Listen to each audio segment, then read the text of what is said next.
নমস্কার, খবর শুনছেন এম টুডে নিউজ চ্যানেল থেকে। জানাবো আজকের বিশেষ খবর। বাছাই করা খবরগুলো পেতে চ্যানেলটিতে সাবস্ক্রাইব করে পাশে থাকা বেল আইকনটি অল করে রাখুন। শুরুতে হেডলাইন্স। ওয়েস্ট বেঙ্গল অশান্তির মধ্যেই শপিং মলে দেদার লুটপাট মুর্শিদাবাদে। সাঁকরাইল বারোডাঙ্গা এলাকায় দাপিয়ে বেড়ালো দুটি দাঁতল হাতির একটি দল। নষ্ট ছকাঠা জমির ধান ও সবজি চাষ, মাথায় হাত চাষিদের। গোপীবল্লভপুর 1 নম্বর হনুমান জয়ন্তী উপলক্ষে গোপীবল্লভপুর রামনবমী উদযাপন কমিটির উদ্যোগে ছাতিনাসল থেকে হাতিবাড়ি পর্যন্ত হলো বাইক র্যালি। বিনপুর 2 নম্বর মালাবতীতে রাধা নাম সংকীর্তনের দহি মহোৎসব ও ধুলন্ডিতে ভিড় পুণ্যার্থীর। ওয়েস্ট বেঙ্গল অগ্নিগর্ভ সুতি ধুলিয়ান, রেলমন্ত্রীকে চিঠি শুভেন্দুর। গোপীবল্লভপুর 2 নম্বর বাংলা নববর্ষকে সামনে রেখে খামার গ্রামে হলো বেলিয়াবেড়া থানার পুলিশের বিশেষ সহায়তা প্রদান কর্মসূচি, উপস্থিত পুলিশ সুপার। বিনপুর 2 নম্বর ব্লক মহিলা তৃণমূলের উদ্যোগে শিলদাতে হলো অঞ্চল কর্মসূচি, উপস্থিত ব্লক মহিলা তৃণমূলের সভানেত্রী। ঝাড়গ্রাম শহরের বুকে হনুমান জয়ন্তী উপলক্ষে দিনভর বিভিন্ন কর্মসূচি পালন করল বিশ্ব হিন্দু পরিষদের ঝাড়গ্রাম জেলা শাখা। জারুলিয়া গ্রামে হাতির হানায় নষ্ট হলো 4 কাঠা জমির ফসল। ঝাড়গ্রাম মে দিবসকে সামনে রেখে ঝাড়গ্রাম শহরে গণ অর্থ সংগ্রহ করল এআইটিইউসি, উপস্থিত জেলা সম্পাদক। শিশুকন্যাকে খুন করে পুঁতে দিল এক নাবালক, চাঞ্চল্য হাসানাবাদে, গ্রেপ্তার অভিযুক্ত। 6 বছরের শিশুকন্যাকে খুন করে পুঁতে দিল এক নাবালক, তাকে ইতিমধ্যে গ্রেপ্তার করেছে পুলিশ। ইতিমধ্যে অভিযুক্তকে সঙ্গে নিয়ে ঘটনার পুনর্নির্মাণ করেছে পুলিশ। 3 মাসে বিল ছাড়তেই হবে রাষ্ট্রপতিকে, সুপ্রিম কোর্ট রাজ্যপালের সম্মতি ছাড়াই আইন। তামিলনাড়ুতে 22টি বিল নিয়ে আশায় রয়েছে বাংলা। আইএসএলের রং এবার সবুজ মেরুন। রেফারির শেষ মাসির পর উত্তাল যুবভারতী, দেখে মন ভরে যাচ্ছিল। আইএসএল লিগ শিল্ডের পর কাপ জয় হোসে মলিনা ব্রিগেডের। মুর্শিদাবাদে অশান্তির ঘটনায় গ্রেপ্তারির সংখ্যা বেড়ে দাঁড়ালো 150, জানালো রাজ্য পুলিশ। রিজেন্ট পার্কে এক তৃণমূল কর্মীর বাড়ি ভাঙচুরের অভিযোগ। তাজিকিস্তানে জোরালো ভূমিকম্প, রিক্টার স্কেলে কম্পনের মাত্রা 5.9। মহারাষ্ট্রের কল্যাণে নাবালিকাকে ধর্ষণ ও খুনে অভিযুক্ত ব্যক্তি আত্মহত্যা করল। পুরীর জগন্নাথ মন্দিরে পৌঁছলেন ওড়িশার মুখ্যমন্ত্রী মোহনচরণ মাঝি। মায়ানমারের মেইকটিলা শহরের কাছে ভূমিকম্প, রিক্টার স্কেলে কম্পনের মাত্রা 5.5। তীব্র গরমে নাজেহাল শহরবাসী, ঝড় বৃষ্টি নিয়ে কী পূর্বাভাস দিল হাওয়া অফিস, জানতে আমাদের খবরটি শেষ পর্যন্ত শুনুন। মান্ডির কাছে চণ্ডীগড় মানালি জাতীয় সড়কের উপর উল্টে গেল যাত্রীবাহী বাস, জখম 31 জন। ফের স্তব্ধ ইউপিআই লেনদেন, 20 দিনে 3বার, প্রশ্নে ডিজিটাল ইন্ডিয়া। পিজিতে মধ্যবিত্তদের বাজেট হাসপাতাল, 131টি শয্যা, সেরা ডাক্তারদের পরিষেবা চালু পুজোর আগেই। একদিকে রাজ্যের অন্যতম সেরা চিকিৎসকদের পরিষেবা, অন্যদিকে 5 তারা প্রাইভেট হাসপাতালে স্বাচ্ছন্দ্য, তাও আবার প্রথম সারির কর্পোরেট হাসপাতালগুলির তুলনায় 75 থেকে 80% কম খরচে। শহরে ব্যাংকগুলির নিরাপত্তা আবার খতিয়ে দেখার সিদ্ধান্ত লালবাজারের। সুন্দরবনের কোর এলাকা চিহ্নিত করতে দ্রুত ব্যবস্থা নিক রাজ্য, নির্দেশ হাইকোর্টের। মদ্যপান করে ট্রেন চালান 272 জন, পূর্ব রেলের 2 বছরের তথ্যে চাঞ্চল্য। উত্তরাখণ্ডে নদীতে পড়ল গাড়ি, মৃত একই পরিবারের 4 সদস্য সহ 5। দীঘায় জগন্নাথ ধামের দ্বারোদ্ধান ঘটন নিয়ে বৈঠকের আয়োজন। আপনারা এতক্ষণ শুনলেন আজকের শিরোনাম, আসবো বিস্তারিত খবরে। দেরাদুন দেবভূমিতে দুর্ঘটনা, খাদে গাড়ি পড়ে একই পরিবারের 4 জন সহ মৃত 5। জানা গিয়েছে শনিবার সকালে 58 নম্বর জাতীয় সড়কে মুলাগাঁওয়ের কাছে এক দুর্ঘটনা ঘটে। প্রাথমিক তদন্তে জানা যাচ্ছে রাস্তার বাঁক নিতে গিয়েই নিয়ন্ত্রণ হারিয়ে ওই দুর্ঘটনা ঘটে। প্রথমে গাড়িটি খাদে গিয়ে পড়ে, তারপর সেখান থেকে অলকানন্দা নদীতে গড়িয়ে যায়। দুর্ঘটনার খবর পেয়ে স্থানীয়রা উদ্ধার কাজের জন্য ছুটে আসেন, কিন্তু গাড়িটি অন্তত 300 মিটার নিচে পড়ে যাওয়ায় তারা কিছুই করতে পারেননি। রাজ্য বিপর্যয় মোকাবিলা দল এসডিআরএফের সদস্যরা এলাকায় পৌঁছে উদ্ধার কাজ শুরু করেন। প্রথম এক মহিলাকে অচৈতন্য অবস্থায় উদ্ধার করা হয়, বর্তমানে তিনি হাসপাতালে চিকিৎসাধীন। এসডিআরএফের ইন্সপেক্টর মঞ্জুরি জানান, নদীতে তল্লাশি চালিয়ে গাড়িটিকে উদ্ধার করা হয়েছে। তার ভিতর থেকে 5 জনকে মৃত অবস্থায় উদ্ধার করা হয়। মৃতদের মধ্যে রয়েছেন ফরিদাবাদের বাসিন্দা সুনীল গুসাইন, তার স্ত্রী মিনু, তাদের 2 ছেলে সুজল ও নুক্কু। অন্যজনও ফরিদাবাদের বাসিন্দা, তার নাম আদিত্য। দেবপ্রয়াগের এসএইচও মহিপাল সিং রাওয়াত জানান, গাড়িতে আর কেউ ছিলেন কিনা তা খতিয়ে দেখা হচ্ছে। গাড়িটি ফরিদাবাদ থেকে চামোলি জেলার গোচারের দিকে যাচ্ছিল বলে জানা গিয়েছে। আসবো পরের খবরে। কলকাতা, শুধু মুখে বললেই হবে না, সুন্দরবনে টাইগার রিজার্ভের আওতাভুক্ত এলাকায় প্রবেশ নিষিদ্ধ বলে চিহ্নিত করতে হবে। সম্প্রতি বাঘের আক্রমণে মৃতের ক্ষতিপূরণ সংক্রান্ত মামলার রায়ে একথা জানিয়েছে কলকাতা হাইকোর্ট। একই সঙ্গে রায়ে বিচারপতি অমৃতা সিনহা জানান, সংশ্লিষ্ট কর্তৃপক্ষের অনুমতি না নিয়ে সুন্দরবনের কোর এলাকায় প্রবেশের পর বাঘের আক্রমণে কোনো ব্যক্তির মৃত্যু হলে তার পরিবারকে ক্ষতিপূরণ পাওয়া থেকে রাজ্য বঞ্চিত করতে পারে না। 2011 সালের নভেম্বরে কয়েকজন মৎস্যজীবীর সঙ্গে মাছ ও কাঁকড়া ধরতে সুন্দরবনের জঙ্গলে গিয়েছিলেন গোসাবার লাহিড়িপুর গ্রাম পঞ্চায়েত এলাকার বাসিন্দা নিরাপদ মণ্ডল। মাছ ধরতে তারা গভীর জঙ্গলে প্রবেশ করে ফেলেন, সেখানেই বাঘের আক্রমণের শিকার হন। নিরাপদর সঙ্গে থাকা আরও 2 মৎস্যজীবী কোনোক্রমে তাকে উদ্ধার করেন। পরে ছোট মোল্লাখালী স্বাস্থ্যকেন্দ্রে নিয়ে গেলে তাকে মৃত বলে ঘোষণা করেন চিকিৎসক। মৃত্যুর কারণ হিসেবে বাঘের আক্রমণের কথা উল্লেখ করা হয়। এরপর সুন্দরবন কোস্টাল থানায় পরিবারের তরফে অভিযোগ দায়ের করা হয়। এই ঘটনায় ক্ষতিপূরণ চেয়ে রাজ্যের কাছে একাধিকবার আবেদন জানানো হলেও তা মঞ্জুর করা হয়নি। এরপর হাইকোর্টের দ্বারস্থ হয় নিরাপদর পরিবার। বিচারপতি অমৃতা সিনহার এজলাসে মামলার শুনানিতে রাজ্যের তরফে দাবি করা হয়, ওই ব্যক্তি সুন্দরবনে নিষিদ্ধ বা কোর এলাকায় প্রবেশ করেছিলেন। যে কারণে তিনি বাঘের আক্রমণের শিকার হন। যেহেতু কোর এলাকায় অনুমতি ছাড়া প্রবেশ নিষেধ, তাই এক্ষেত্রে ক্ষতিপূরণের আবেদন গ্রহণযোগ্য নয়। তবে বিচারপতি তখন জানতে চান, কোর এরিয়া কি চিহ্নিতকরণ হয়েছে? প্রশ্নের সদুত্তর দিতে পারেননি রাজ্য। এরপর বিচারপতি রায়ে জানান, শুধু মুখে বললেই হবে না, সুন্দরবনের কোর এলাকা চিহ্নিত করতে অবিলম্বে ব্যবস্থা গ্রহণ করতে হবে রাজ্যকে। এছাড়াও সংশ্লিষ্ট কর্তৃপক্ষের অনুমতি না সুন্দরবনের কোর এলাকায় প্রবেশের পর বাঘের আক্রমণে কোনো ব্যক্তির মৃত্যু হলে তার পরিবারকে ক্ষতিপূরণ পাওয়া থেকে রাজ্য বঞ্চিত করতে পারে না। আপনাদের সকলকেই বলা হচ্ছে, যারা নিয়মিত গুরুত্বপূর্ণ খবরগুলো শুনতে চান আমাদের চ্যানেলটি সাবস্ক্রাইব করে রাখুন। ফিরে আসবো খবরে। মদ্যপান করে ট্রেন চালান 272 জন। পূর্ব রেলের 2 বছরের তথ্যে চাঞ্চল্য। নয়াদিল্লি, বাংলার রেলযাত্রীরা কি আদৌ নিরাপদ? ট্রেন চালকদের হাতে কতটা সুরক্ষিত তারা? এহেন প্রশ্ন কেন? কারণ সম্প্রতি এক আরটিআই জবাবে সামনে এসেছে পূর্ব রেলের ব্রেথ অ্যানালাইজার টেস্ট সংক্রান্ত রিপোর্টের বিস্তারিত তথ্য। এই পরীক্ষার মাধ্যমে বোঝা সম্ভব কর্তব্যরত রেলকর্মীরা অন ডিউটি কিংবা কাজে যোগ দেওয়ার আগে মদ্যপান করেছেন কিনা।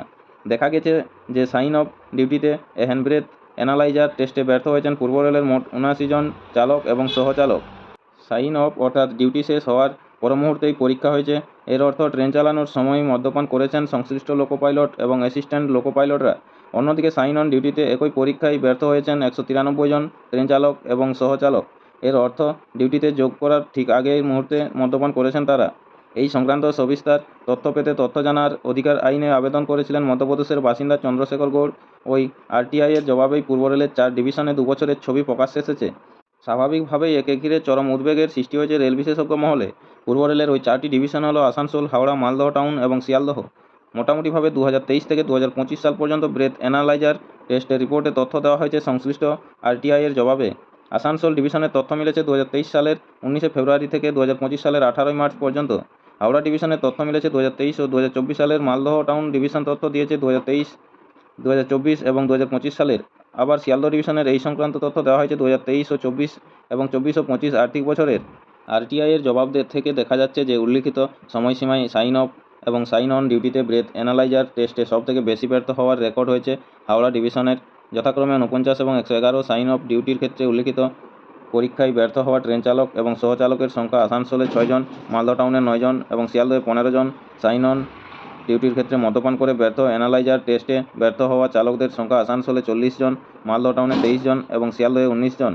এই ব্যাপারে পূর্ব রেলের মুখ্য জনসংযোগ আধিকারিক দীপ্তিময় দত্ত বর্তমানকে বলেন, এসব ঘটনায় রেল বরাবরই কড়া পদক্ষেপ গ্রহণ করে।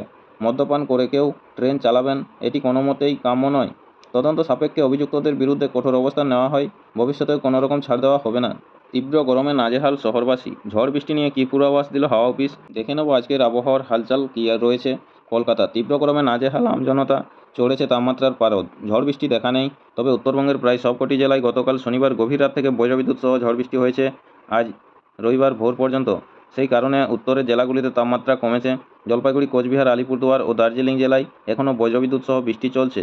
যদিও দক্ষিণবঙ্গে গরম বাড়ছে, দেখা নেই বৃষ্টির। গতকাল শনিবার সন্ধ্যায় কয়েকটি জেলায় ঝড় বৃষ্টি হয়। আজ রবিবার সকালে শহরে সর্বনিম্ন তাপমাত্রা ছিল 25.4 ডিগ্রি সেলসিয়াস, যা স্বাভাবিকের থেকে 0.2 ডিগ্রি কম। গতকাল শনিবার শহরের সর্বাধিক তাপমাত্রা ছিল 34.2 ডিগ্রি সেলসিয়াস, যা স্বাভাবিকের থেকে 1.5 ডিগ্রি কম।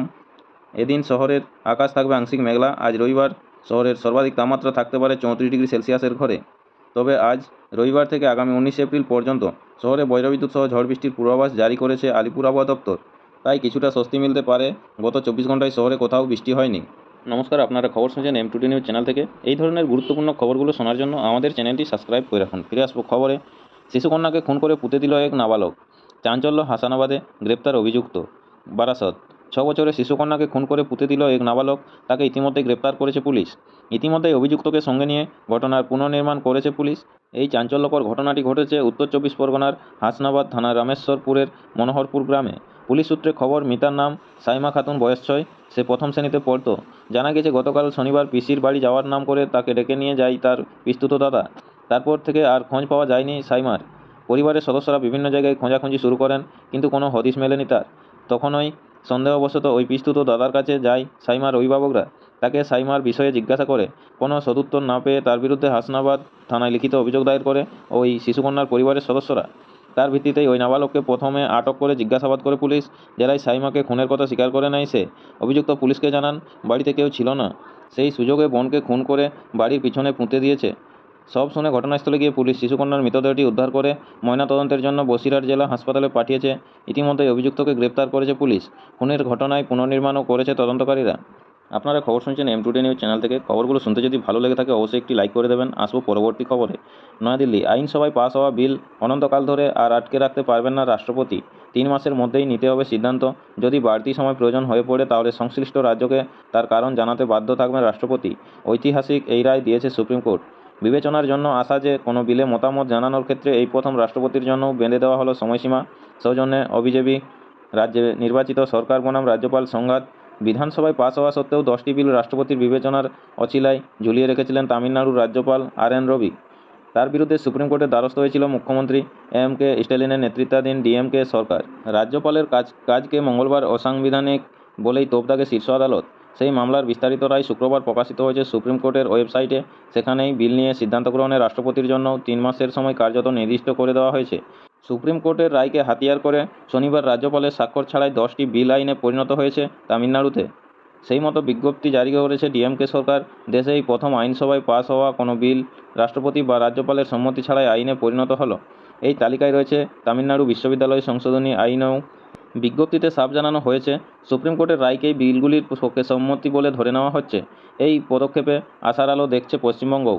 কারণ এই রাজ্যের বিধানসভায় পাস হওয়া সত্ত্বেও ধর্ষণ বিরোধী অপরাজিতা বিল, গণপিটুনি প্রতিরোধ বিল, হাওড়া মিউনিসিপ্যাল কর্পোরেশন অ্যামেন্ডমেন্টের মতো 22টি বিল দীর্ঘদিন ধরে সম্মতির অপেক্ষায় পড়ে রয়েছে রাজভবনে।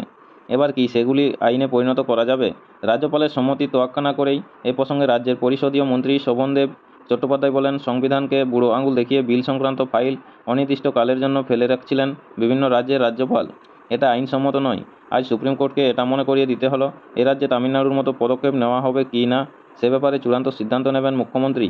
প্রশাসনিক মহলের বক্তব্য, নির্দিষ্ট সময়ে বিল ছাড়া জরুরি, না হলে পরিকল্পনা অনুযায়ী উন্নয়নমূলক প্রকল্প থেকে শুরু করে আইন শৃঙ্খলা রক্ষার কাজের সমস্যা হয়। সুপ্রিম কোর্টের নির্দেশে এ ব্যাপারে জট কাটবে। সংবিধানের 201 অনুচ্ছেদ অনুযায়ী রাজ্যপাল কোনো বিলের ব্যাপারে সিদ্ধান্ত না নিয়ে তা রাষ্ট্রপতির বিবেচনার জন্য পাঠাতে পারেন।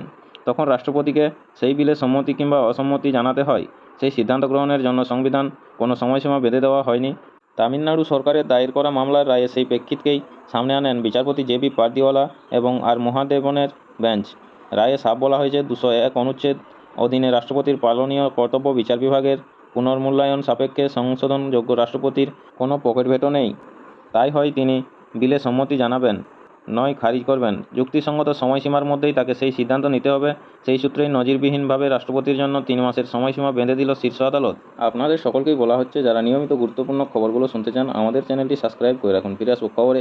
মান্ডির কাছে চণ্ডীগড় মানালি জাতীয় সড়কের উপর উল্টে গেল যাত্রীবাহী বাস, জখম 31। সিমলা, 13 এপ্রিল। হিমাচল প্রদেশের কাসোলে যাওয়ার পথে দুর্ঘটনার কবলে পড়ল পর্যটক বোঝাই বাস। আজ রবিবার ভোর 4টের সময়ে দুর্ঘটনাটি ঘটেছে চণ্ডীগড় থেকে মানালি জাতীয় সড়কে মান্ডি শহরের কাছেই। আর এই দুর্ঘটনার জেরে জখম হয়েছেন 31 জন। দুজনের অবস্থা আশঙ্কাজনক বলে জানা গিয়েছে। তাদের ভর্তি করা হয়েছে নিরচক মেডিকেল কলেজে। জখমদের মধ্যে আরও 6 জনের গুরুতর আঘাত লেগেছে সূত্রের খবর। এই দুর্ঘটনায় জখম হয়েছেন ওই বাসের চালক ও কন্ডাক্টর। দুর্ঘটনার খবর পেয়ে ঘটনাস্থলে যায় পুলিশ। দ্রুত উদ্ধার করা হয় জখমদের। তাদের চিকিৎসার জন্য ভর্তি করা হয় হাসপাতালে। জানা গিয়েছে, দুর্ঘটনার ফলে রাস্তার উপরেই উল্টে গিয়েছিল যাত্রীবাহী বাসটি। বেপরোয়া গতির জেরেই এই দুর্ঘটনা বলে প্রাথমিক অনুমান পুলিশের। তদন্ত শুরু হয়েছে। নমস্কার, এখনকার স্থানীয় সংবাদটি এই পর্যন্তই। পরবর্তী সংবাদটি পেতে চ্যানেলটিতে সাবস্ক্রাইব করে পাশে থাকা বেল আইকনটি অল করে রাখুন। সবাই ভালো থাকুন, সুস্থ থাকুন। দেখা হচ্ছে পরের আপডেট খবরে। ধন্যবাদ।